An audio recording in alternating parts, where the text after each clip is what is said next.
The Airbnb smells like rosemary and burnt ambition when I walk through the door. Floor-to-ceiling windows frame downtown Austin like a postcard nobody asked for. All glass towers and November sunset bleeding orange across the Colorado River. My mother has already set the Thanksgiving table with cream linens she brought from home because she doesn't trust rental silverware. Kalen connects his laptop to the massive television mounted above the limestone fireplace. His hands shake. 30 years old and still fumbling with an HDMI cable like it might bite him.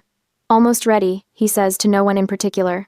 I take my seat between Piper and some second cousin whose name I've already forgotten. Warren, my father, pours wine with the careful attention of a man investing in his son's future. Blythe hovers near Kalen's shoulder, straightening his collar even though we're family, even though none of this requires performance. Except it does. It always does with him. The first PowerPoint slide flashes onto the screen. AI Art Gallery, revolutionizing creative spaces. The font is Comic Sans. I press my lips together and study my water glass. So, Kalen begins, his voice cracking slightly. I've been working on this concept for 8 months now. 8 months. The same amount of time I spent closing the Riverside Plaza deal that netted my firm $4 million in management fees. He clicks to the next slide. It's a blurry screenshot of what might be AI-generated paintings, or possibly just abstract smears he found on Google Images. The intersection of technology and human creativity, he reads directly from the slide, represents an untapped market opportunity. Warren nods like Kalen just quoted scripture. Blythe actually takes notes on a small pad she pulled from her purse. I cut into my turkey. The meat is dry. Initial investment needed, Kalen continues, advancing to a slide that's just numbers in different colored fonts. $100,000. This covers gallery space lease, initial AI software licensing, and operational costs for the first 6 months. Piper shifts beside me. She's my cousin, my mother's sister's daughter, and the only person at this table who's ever asked me a direct question about my actual life. Sounds ambitious, Warren says, and I can already see him mentally liquidating something. Probably the mutual fund he said was for retirement. Kalen launches into projected revenue streams that rely entirely on words like synergy and disruption. I count the number of times he says, basically, 17. When he finally stops talking, Blythe dabs at her eyes. It's wonderful, sweetheart. So innovative. Sienna, Piper says, her voice cutting through the congratulations already forming. Are you still in Chicago? I heard you got a huge promotion. The table goes quiet. Even the second cousin whose name I don't remember looks up from his phone. I set down my fork with deliberate care. Actually, I'm relocating to New York. Tribeca. I closed on a place last week. Oh, that's exciting, Piper says. Renting? No. I bought it. She smiles, genuine and warm. That's amazing. What a great investment. $2.5 million. The words come out steady, factual. Cash. Hudson River view. Warren's wineglass slips from his fingers. The sound of crystal shattering against Italian marble is surprisingly loud. Red wine spreads across the cream tablecloth like a wound, dripping onto the floor in thick drops that sound like a clock counting down. Nobody moves. Kalen's face transforms, going from pale to purple in the space of a heartbeat. His fork slams down. 2.5 million? In Tribeca? Jesus Christ, Sienna. Who did you have to sleep with for that? The words hang there, ugly and impossible to take back. Blythe recovers first. Kalen, honey, you're just stressed about your presentation. Her hand reaches for his arm, but he jerks away. Warren's staring at me like I just confessed to murder. Sienna, how could you not tell us about this? The absurdity of the question nearly makes me laugh. Tell them, as if I owe them a detailed financial report, as if my success requires their permission. Kalen stands so fast his chair scrapes across the floor. This is typical. This is so fucking typical. You always have to one-up me. Always. I watch wine drip onto the floor. Steady. Rhythmic. My heartbeat feels the same way, distant and mechanical. Somewhere in my memory, I'm 18 again. Kalen's birthday party at that downtown Chicago lounge, 200 of his closest friends, an open bar that cost Warren $10,000. My birthday dinner was 3 weeks later at Olive Garden, just the 4 of us, and Blythe spent most of it on her phone coordinating Kalen's summer trip to Barcelona. He got a BMW 3 Series with a bow on it. Navy blue, leather interior, his name on the registration. I got a refurbished Dell laptop, $300. Warren handed it to me across the breadsticks and said, "You're so practical, Sienna. You don't need the flash." Strong, Blythe called me. Over and over, my entire childhood. Sienna's the strong one. She handles everything. What they meant was, Sienna doesn't complain. Sienna doesn't need. Sienna makes it easy for us to forget her. I pick up my napkin and fold it with careful precision. When I speak, my voice doesn't shake. I earned every penny through 80-hour work weeks and deals that actually closed. I look at Warren, then Blythe, then finally Kaylin. You got a BMW at 18, I got a $300 laptop. You got $8,000 wired to Barcelona for a semester emergency that was actually bottle service. You got startup funding for 3 different failed businesses. You're just a robot, Kaylin spits, pushing numbers around. You don't create anything. You don't contribute anything meaningful to the world. Warren holds up his hand. Sienna, that's enough. Apologize to your brother. The room tilts slightly. Or maybe that's just me, finally seeing clearly. Piper's gone completely still beside me. The forgotten cousin has his phone out. Blythe is crying, mascara tracking down her cheeks in careful lines. And Warren, my father, is looking at me like I'm the problem, like I'm the one who shattered something precious. The wine is still dripping. Each drop sounds louder than the last. My new apartment smells like recycled air and expensive failure. I sit cross-legged on the king bed with my laptop balanced on a pillow, still wearing yesterday's clothes because unpacking felt like admitting I'd be here longer than planned. My phone buzzes. Piper's name lights up the screen. I had no idea it was this bad. I stare at the text for a full minute before turning to work. The cursor blinks in my spreadsheet. Column A, date. Column B, amount. Column C, recipient. Column D, purpose, alleged. The bank statements I requested 3 days ago are PDF files now, lined up in my downloads folder like evidence at a crime scene. I've been avoiding them. Knowing something happened and seeing the precise dollar amount are different species of pain. I open the first file. May 2015. A wire transfer for $8,000 to Kaylin Edwards. The memo line reads, Barcelona emergency. There was no emergency. He posted Instagram photos from that trip for 6 months straight. Rooftop bars. Paella. A blonde girl whose name he never mentioned. The emergency was running out of money for bottle service. I copy the amount into my spreadsheet. The number sits there, neat and accusatory. June 2015. Another transfer. $3,000. Memo. Startup costs. Which startup? The organic juice bar that closed in 4 months? The app that never launched? The vintage clothing store that got evicted for unpaid rent?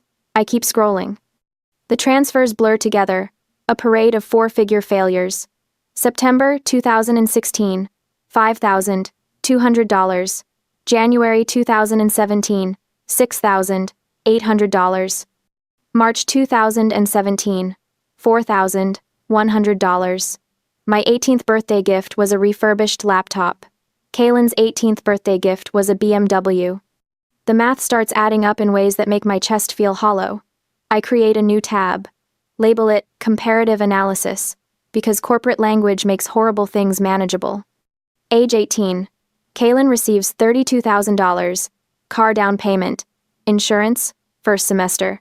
Sienna receives $300. Laptop. Age 21. Kaylin receives $15,000. DUI lawyer. Court fees. Car replacement. After he totaled the BMW. Sienna receives $0. Paid own rent. Own tuition. Own existence. Age 25. Kaylin receives $28,000. First startup attempt. Sienna receives a phone call asking why she doesn't visit more often. The cursor hovers over a transfer from December 2018. $12,000. Memo. Holiday assistance. I remember that Christmas. I flew home from Chicago, arrived with gifts I'd spent 2 weeks' salary on. Kaylin showed up empty-handed, 3 hours late, wearing a Canada Goose jacket that cost more than my monthly rent. Just something I picked up, he'd said when Blythe commented on it. $12,000. That's what he picked up. My phone rings. I consider ignoring it, but Blythe's name fills the screen and muscle memory makes me answer. Sienna. Her voice cracks immediately, tears already in progress. How could you do this to us? I don't respond. The spreadsheet is up to $187,000 now. And I'm only through 2019. You've destroyed family unity. Your father can't sleep. Kaylin is devastated. Kaylin called me a whore at Thanksgiving dinner yesterday. He was stressed about his presentation. You know how sensitive he is. The tears shift into something sharper. Your success makes him feel worthless. I click to another bank statement. March 2020, $8,000. Memo. Pandemic relief. That's not my responsibility, I say. You're his sister. Blythe's voice rises. Family takes care of each other. Family. The word tastes like something spoiled. When's the last time anyone asked how I was doing? Silence. Then. You're always fine. You're the strong one. Right. I add another line to the spreadsheet. April 2020, $6,500. May 2020, $4,200. I'm fine, which is why you favor him over your daughter. Favoring, that's not true. You're making things up. I also have bank statements. We have always invested in his potential. That's different. You cashed out your retirement fund for his Barcelona semester. Her breathing changes, gets careful. Who told you that? Dad's 401k withdrawal form was in the file cabinet. I saw it when I was home for Christmas 2016. I'd found it by accident, looking for my birth certificate. The amount had seemed shocking then. Now it just seems like part of the pattern. You had no right to go through our papers. You had no right to call me selfish for succeeding. Blythe makes a sound like something breaking. If you don't apologize to your brother, we're not coming to your housewarming. The threat lands wrong. She thinks it's leverage. I hear freedom. Okay. I say. Okay? That's all you have to say? Don't come then. I hang up before she can respond. My hands aren't shaking. That feels significant somehow. The spreadsheet is complete now. $437,000, transferred over 10 years. The number sits at the bottom of column B, highlighted in red by Excel's helpful auto-formatting. My phone buzzes again. Not Blythe this time. Warren. I let it go to voicemail. When the notification appears, I play it on speaker. Sienna, this is your father. His voice is formal, like he's leaving a message for a business associate. Your mother is very upset. Kaylin is talking about seeing a therapist because of your behavior. We think you should apologize and offer him a position at your firm. He needs structure. You have the resources to help him. The message ends. I save it to a folder labeled Documentation. Then I search my email. The keyword is simple. Kaylin, Sienna. The results load. 43 threads. I start with the oldest. From Warren Edwards. Subject. Ray. Graduation gift. Date. May 2014. Sienna doesn't need a party. She's not the celebrating type. Let's put that money toward Kaylin's Europe trip instead. I graduated summa cum laude. Kaylin had graduated 3 years later with a 2.1 gigapascals and a general studies degree that meant he'd changed majors 5 times. I keep reading. Email after email, a decade of casual dismissal. My achievements are mentioned in single sentences. Kaylin's failures are discussed in paragraphs of sympathy and strategic planning. Subject. Sienna's promotion. Body. That's wonderful, honey. By the way, Kaylin needs $3,000 for his new business venture, Reba. Subject. Kaylin's opportunity. Body. 8 paragraphs about his vision, his potential, his sensitive artist soul. No mention that the opportunity was a pyramid scheme. My phone lights up. A text from an unknown number, but the message makes the sender obvious. You're tearing this family apart. Mom's crying. Dad's furious. Hope you're happy, you soulless corporate drone. I screenshot it. Add it to the documentation folder. Then I open my contacts and scroll to Kaylin's name. My thumb hovers over the block button. Alistair Vance told me once that I operate like someone with no safety net. He meant it as observation, not criticism. At the time I nodded and changed the subject because he was right, and I didn't want to explain why. I press block. The confirmation screen appears. You will no longer receive calls or messages from this contact. Delete contact? Yes. The action feels remarkably simple. 1 button press. 30 years of conditioning. Erased. My laptop screen has gone dark. When I tap the trackpad, the spreadsheet reappears. $437,000. I create a new document. Title it, Timeline of Financial Favoritism. Start typing. Every birthday. Every Christmas. Every emergency that wasn't. Every startup that failed. Every promise that my turn would come later. Later never came. Outside my window, New York is all lit windows and distant sirens. The city looks clean from 18 floors up. Manageable. Like a spreadsheet where everything adds up correctly. My phone buzzes one more time. Piper again. I believe you. If you need me to confirm anything, I will. I saw it too. I text back 4 words. Thank you. That matters. Then I return to the timeline. There's work to do. Security calls my direct line at 10:47 a.m. on a Tuesday, almost a month later. I'm 3 slides into a portfolio review when my phone vibrates across the conference table. Miss Edwards, there's a situation in the lobby? I excuse myself, stepping into the hallway where December wind rattles the windows. What kind of situation? A family member says he needs to speak with you. He's getting loud. My stomach drops. What's his name? Kalen Edwards. Should I call the police?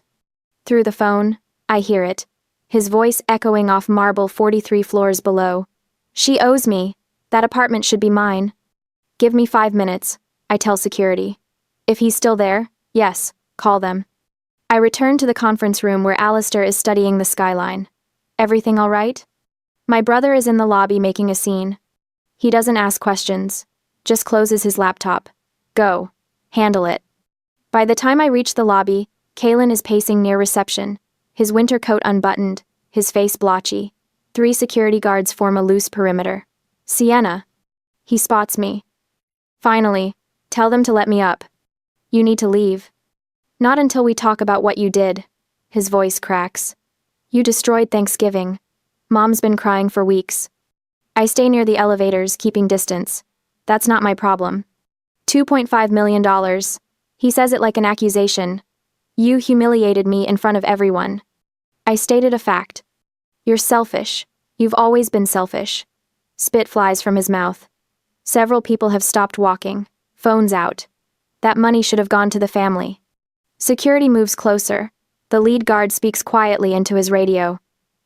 You need to leave. I repeat. Not until you apologize. I pull out my phone and start recording. You're trespassing. You're creating a disturbance. Leave immediately, or the police will be called. His face goes purple. This is bullshit. She's a thief. She stole my inheritance. Security escorts him toward the doors. His shouts dissolve into incoherent rage. I forward the video to my personal email. Then I head to HR. By 2 p.m., I'm sitting across from Janet Reeves, our Director of Human Resources. My phone sits between us, the video already played twice. This is the 3rd contact this week? Janet asks. 4th. He called my assistant yesterday. We'll document everything. I'm recommending you speak with legal people about a restraining order. Alistair is waiting in my office when I return. Security briefed me. Your brother sounds unstable. He's desperate. My parents have been funding his life for 30 years. How much did they give him? The number still stuns me. Over $400,000. Alistair whistles low. Jesus. Well, I got a $300 laptop. He's quiet, then pulls out his phone. I'm calling your father. You don't have to. What's the number? Warren answers on the 3rd ring. I hear his voice, tinny through the speaker. Mr. Edwards, this is Alistair Vance, managing partner at Whitmore Capital. I'm calling regarding your son's behavior at our offices this morning. What happened? He created a scene in our lobby. Security had to remove him. I'm sure it's just a misunderstanding. It's harassment. If he contacts this office again, we'll pursue legal action. Alistair's voice is steel. Your daughter is brilliant. Your son is not her responsibility. Do not contact this office again. He ends the call before Warren can respond. Thank you, I say. Don't thank me. That needed to be said. That evening, a calendar invite appears. Family Zoom call tomorrow, 7 p.m. Family discussion, in the subject line. I know what this is, an ambush. Piper texts 5 minutes later. Did you get the Zoom invite? This feels like a setup. It is, I type back. But I'm going in anyway. You sure? I have the receipts. The next evening, I join the call from my dining room. the New York skyline glowing behind me. The gallery view fills with faces. Aunts, uncles, cousins, Blythe, and Warren, front and center. And Kalen, positioned in his Lincoln Park apartment that my parents pay rent for. "Thanks for joining, Sienna," Warren begins. "We thought it was time to clear the air." Kalen leans toward his camera. He's prepared, notes visible on his desk. He launches into a speech about family betrayal, about how my success came at his expense. "She's made herself rich while I struggle," he says, voice breaking on cue. "She's turned into this cold corporate robot." Blythe dabs at her eyes. Warren nods along. When Kalen finishes, Warren speaks. "Sienna, do you have anything to say?" I lean back. "Let's talk about money." Kalen's eyes narrow. "You got a BMW 3 Series for your 18th birthday. I got a $300 laptop. You got $8,000 wired to Barcelona. You've been given over $400,000 in the last 12 years. That's a lie." Blythe's voice is shrill. "How dare you make up these numbers? I have bank statements." "You're ungrateful," Warren says. Kalen leans forward, emboldened. "See? She's crazy. She's making this up." The grid of faces shows confusion, shock. Some nod along with my parents. I realize it then. They will never admit it, not willingly, not publicly. The narrative they've constructed is too important. Good parents don't show blatant favoritism. Good parents don't drain retirement funds for one child while giving the other nothing. So they'll deny it forever. "I see," I say quietly. "This conversation is over." I close my laptop mid-protest, cutting off Warren's demands, Blythe's tears. My phone lights up with texts, most from relatives asking what happened. A few from cousins who witnessed the disparity, and one from a number I haven't seen in 3 years. "Liam Kincaid. Heard about the family drama. Proud of you." I stare at his message, remembering his voice during our last fight senior year at DePaul. "They're vampires, Sienna. Choose yourself." I chose them. I chose dysfunction over healthy love.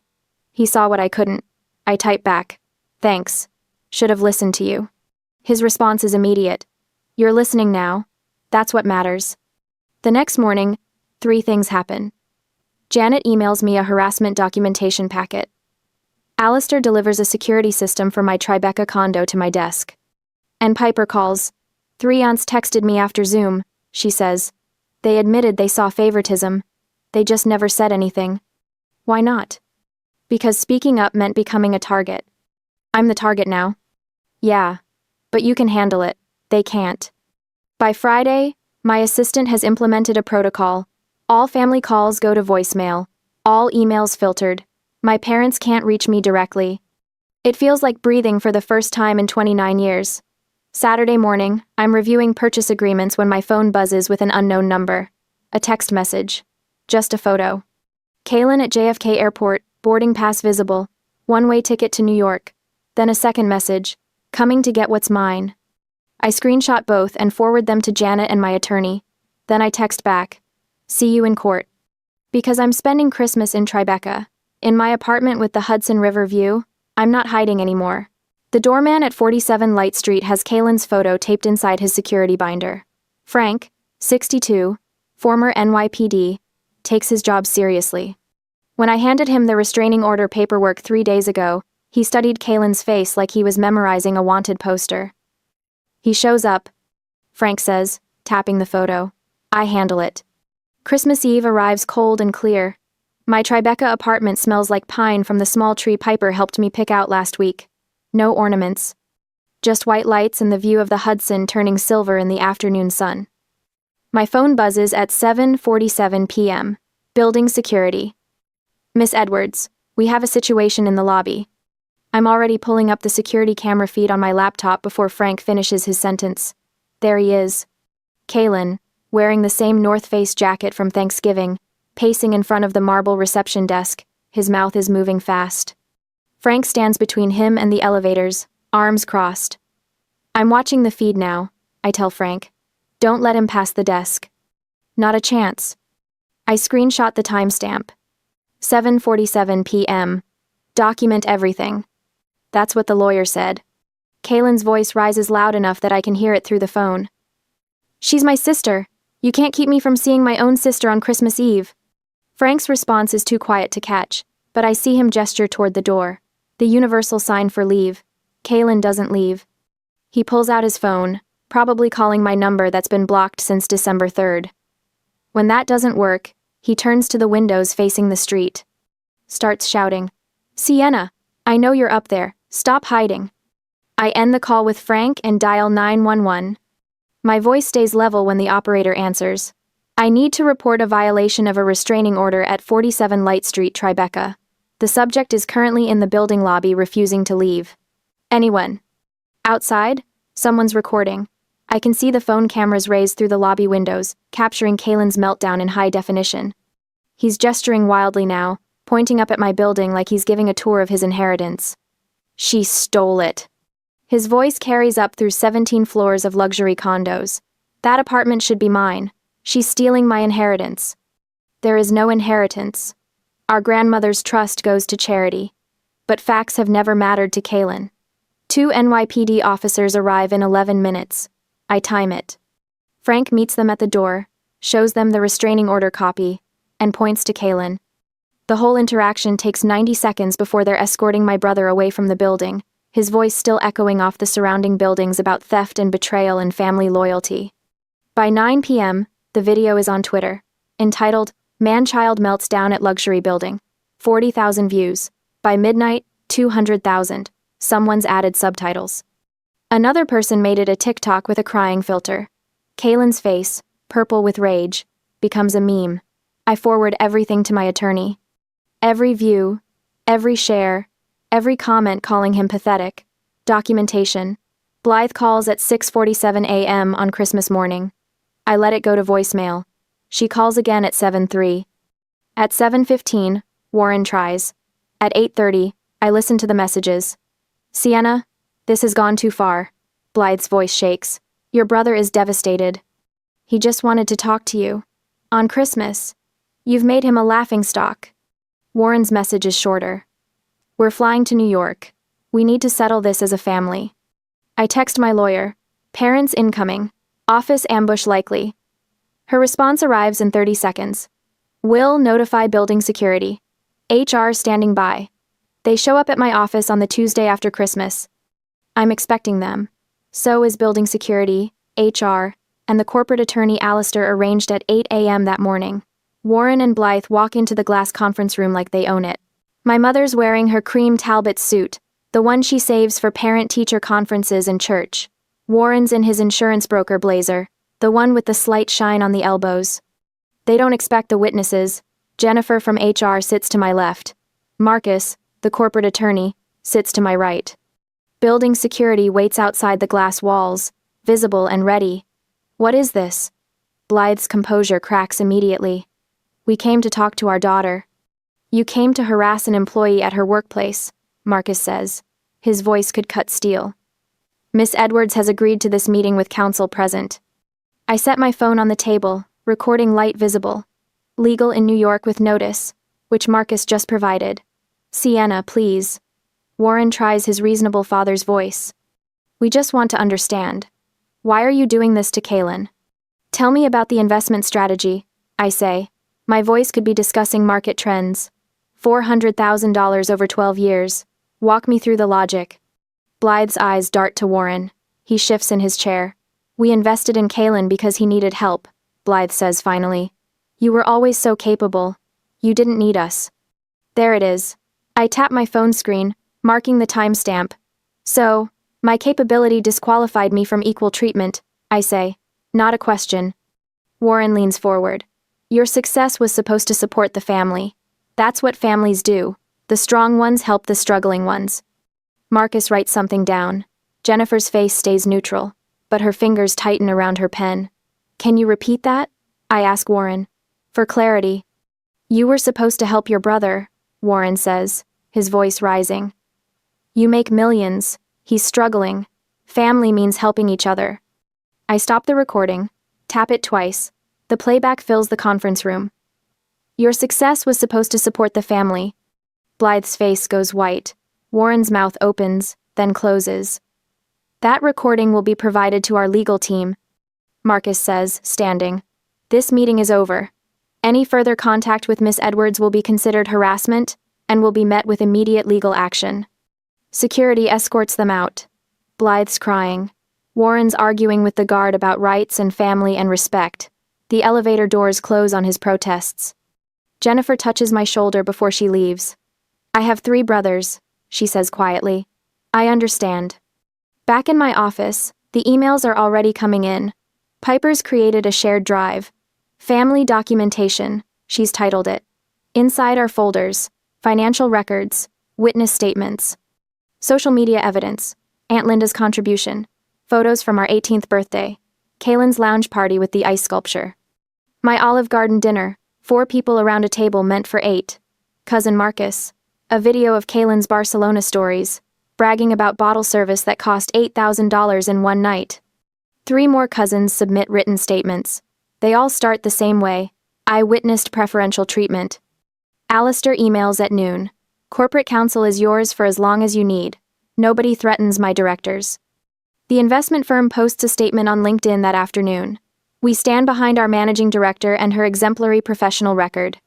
By week's end, Kaylin's AI art gallery investors are demanding refunds. His Instagram rants about family betrayal get screenshotted by my legal team. His threats about exposing family secrets are documented, time-stamped, forwarded.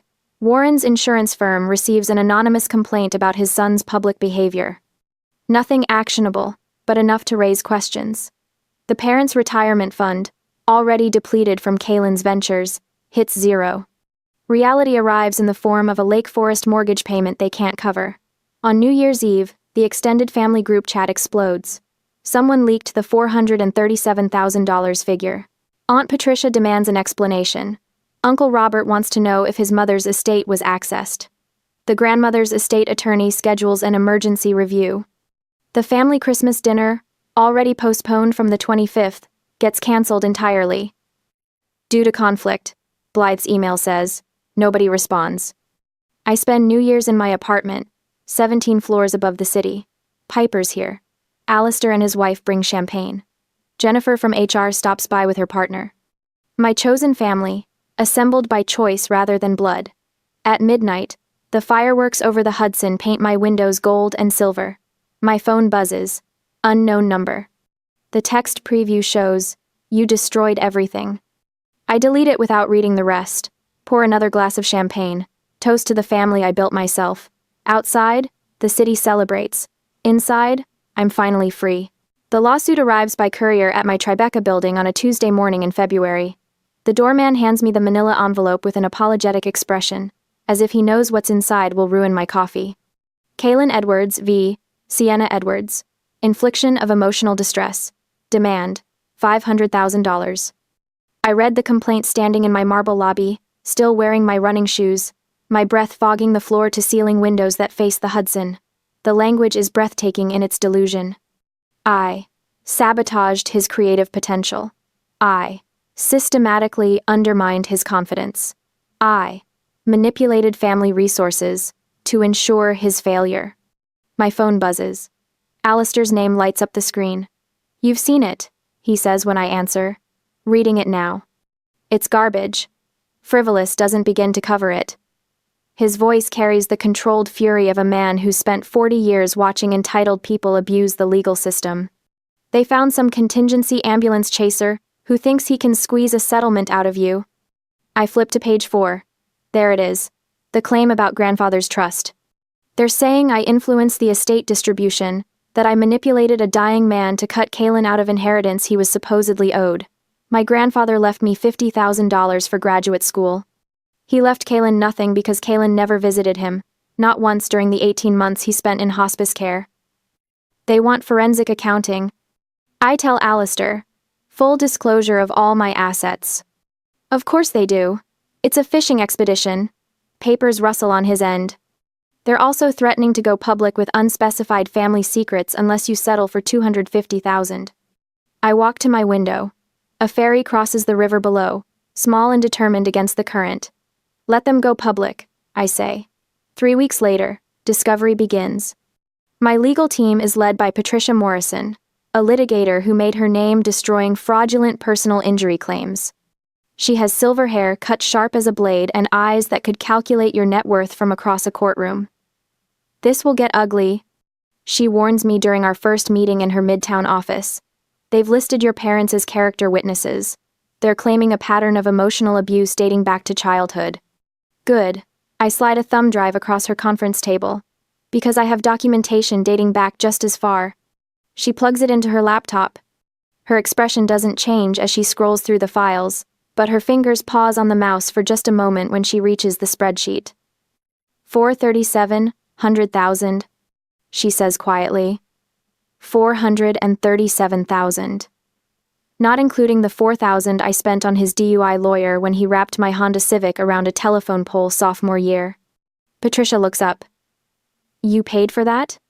"With my summer savings. I was supposed to buy a used car for my junior year. Took the bus instead." She makes a note. "We'll need bank statements proving the transfers." I have 10 years of statements. Every birthday check they wrote him. Every emergency wire. Every failed business they funded. I meet her eyes. And I have the text messages where my mother admitted they did it because I didn't need help. Discovery reveals things even I didn't know. The deposition transcripts arrive in March, thick binders that Patricia walks me through in her office, while sleet batters the windows. Warren's testimony, page 47. "We viewed Sienna as our retirement plan. She was always going to be successful. Kaylin needed more support." Blythe's testimony, page 62. "The birthday parties were different because Kaylin is more social. He needed those experiences. Sienna preferred quiet celebrations." The lies are so smooth they've almost convinced themselves. But then there's page 93, where Patricia asked Blythe about the BMW versus the laptop. "Well, yes, there was a disparity, but Sienna never complained." "Did you ask if she minded?" Long pause, recorded by the court reporter as lasting 14 seconds. "No. Kaylin's deposition is a masterpiece of unforced error. Patricia barely has to push. He unravels like a sweater with one thread pulled. "Name one business venture that generated revenue," she asks. "The art gallery concept was solid. The market just wasn't ready." "Did you lease gallery space?" "I was in the planning phase." "For how long?" 8 months. "What did you do during those 8 months?" "Market research, competitive analysis." "Can you provide documentation of this research?" Silence. Then, "It was mostly conceptual." Patricia has printed out his social media posts, laid them in a neat timeline across the conference table. December tweets calling me a corporate sociopath. January Instagram rants about family betrayal. The February post compares me to Scrooge. Somehow managing to get both the Dickens reference and the basic plot wrong. "Did you write these?" Patricia asks. "I was emotional. She just humiliated us at Thanksgiving." "By purchasing real estate with her own money?" His lawyer objects, but the damage is done. Every word is a court record now, permanent as concrete. The trial date is set for late March. Manhattan Supreme Court, a building that smells like old wood and older grudges. The courtroom has mahogany panels and marble floors, columns that rise toward vaulted ceilings, windows that let in sharp spring light. I wear charcoal gray. Kaylin wears a suit that doesn't fit right, the jacket pulling across his shoulders, the pants puddling over shoes he clearly borrowed. Patricia's opening statement is surgical. She projects the PowerPoint onto the courtroom screen. The same financial data I compiled in that Chicago hotel room, now presented as Exhibit A through M. Every transfer documented. Every disparity is quantified. The BMW versus laptop photo becomes evidence. Patricia has it blown up poster size. The judge studies it for a long moment, his reading glasses sliding down his nose. 18 years old. Patricia says, "Same parents, same birthday, 3 weeks apart, $30,000 car versus $300 laptop." Warren sits in the gallery behind Kaylin, his face the color of an old newspaper. Blythe dabs at her eyes with tissue, but the judge doesn't look at her. He's reading the bank statements now, following the trail of money with one finger. Our forensic accountant testifies on day 2. Richard Brennan, 30 years of experience. A man who once traced mob money through 14 shell corporations. He walks the court through every transfer, his voice steady and bored, like he's reading a grocery list. Between ages 18 and 30, the defendant's brother received approximately $437,000 from their parents. The plaintiff received in that same period approximately $8,000, primarily in the form of small holiday gifts. Kalen's lawyer objects. Relevance, Your Honor. This case is about emotional distress, not family finances. The finances establish the pattern of favoritism, Patricia counters, which directly relates to the defendant's claim that my client sabotaged him. The judge nods. Overruled. Continue, Mr. Brennan. Alistair testifies on day 3. He wears the same expression he uses in board meetings when someone presents a bad quarterly report, disappointed but unsurprised. In 10 years of working with Miss Edwards, I have never witnessed unethical behavior. She is meticulous, honest, and arguably the most talented analyst I've supervised. Kalen's lawyer tries to rattle him. Isn't it true you have a personal relationship with the plaintiff? I'm her mentor. Yes. Doesn't that bias your testimony? Alistair removes his glasses, polishes them with a handkerchief. I've mentored 47 analysts in my career. 3 have made managing director before age 30. Sienna is one of them. That's not biased. That's pattern recognition. Piper testifies. Liam sends a written statement from California, describing the family dynamics he witnessed in college. 3 of my colleagues provide character references. The video compilation plays on day 4.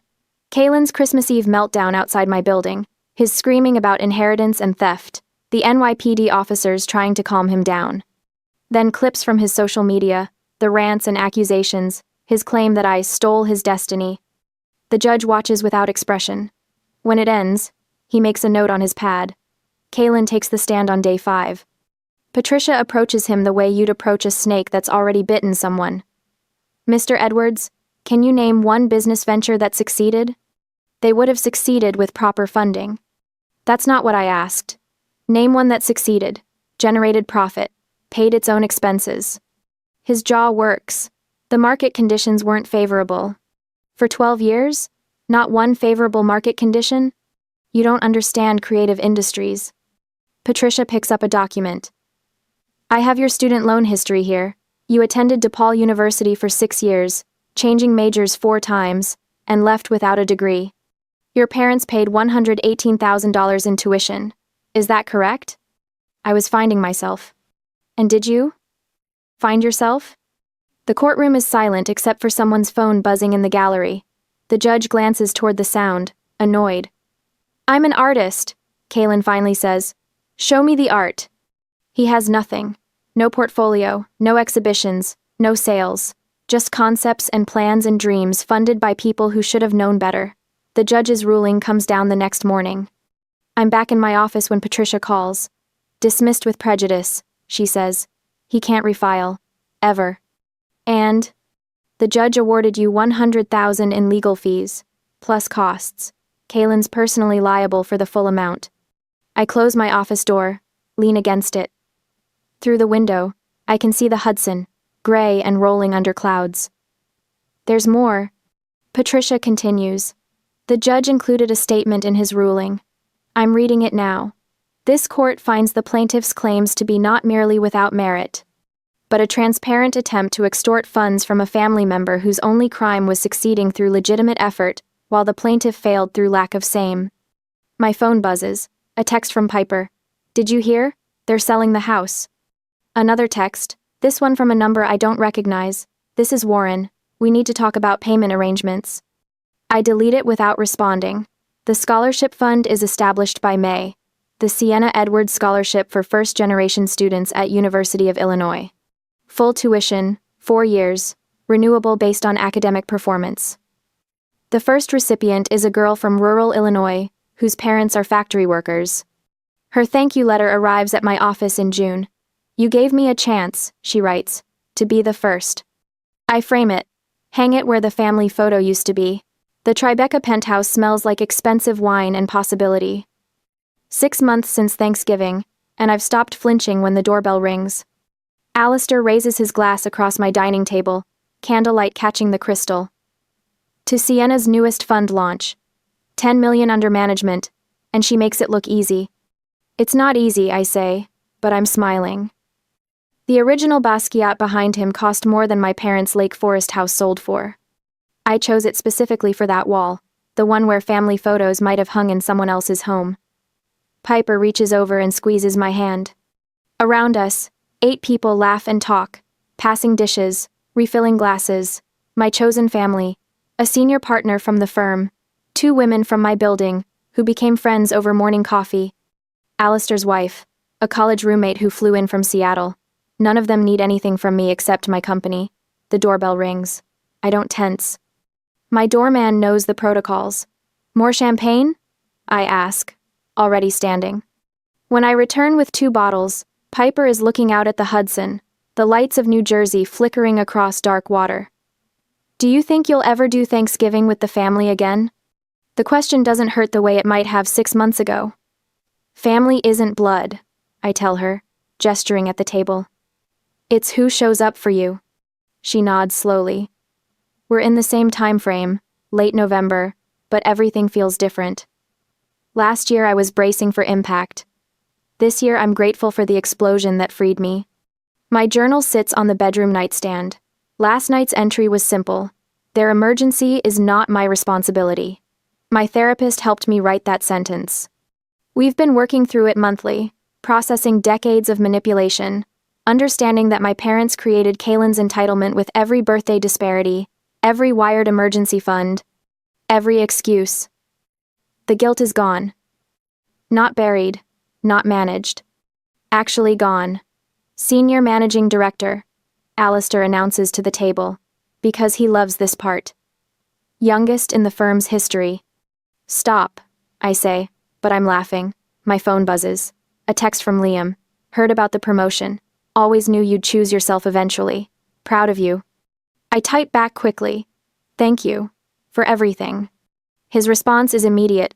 You did this, not me. But he saw it first, and saw what I couldn't. That's worth acknowledging. The dinner conversation shifts to someone's terrible contractor, then to summer travel plans. Normal problems. Solvable problems. Nobody needs me to rescue them from the consequences they created. Later, after everyone leaves, Piper helps me clear plates. I meant to tell you, she says, that young woman you've been mentoring? She finally set boundaries with her mother. My mentee, 26, brilliant, drowning in family obligation. I told her my story at a women's leadership conference in March, showed her the spreadsheet. Explained how documentation became freedom. Good for her, I say, and mean it. The UIUC Scholarship Fund is supporting 5 students now. The legal settlement from Kaylin bought them futures he never bothered to build for himself. My legacy isn't the money I made, it's the pattern I broke. My laptop shows an unread email notification. Warren's name in the sender field. I don't open it. I drag it directly to the trash, then empty the folder. A birthday card arrived yesterday with a Lake Forest postmark. Blythe's handwriting on the envelope. I gave it back to the doorman, marked return to sender. Last week someone tried to bring DoorDash breakfast to my building. The order name was Kaylin. My doorman, a magnificent man, refused the delivery. Their narrative is no longer my concern. I pour myself the last of the champagne and walk to the terrace. Manhattan spreads below me, 8 million people living their complicated lives. The November air is cold, but I don't go inside. My phone buzzes. Unknown number. The preview shows enough. You destroyed us. I don't read the full message. My thumb hovers over it for less than a second before I delete it. The truth settles in my chest, warm and final. I didn't destroy them. I stopped enabling their destruction of me. I raise my glass to the skyline, to the life I built brick by brick, while they expected me to crumble. To the family we choose, I say to the night.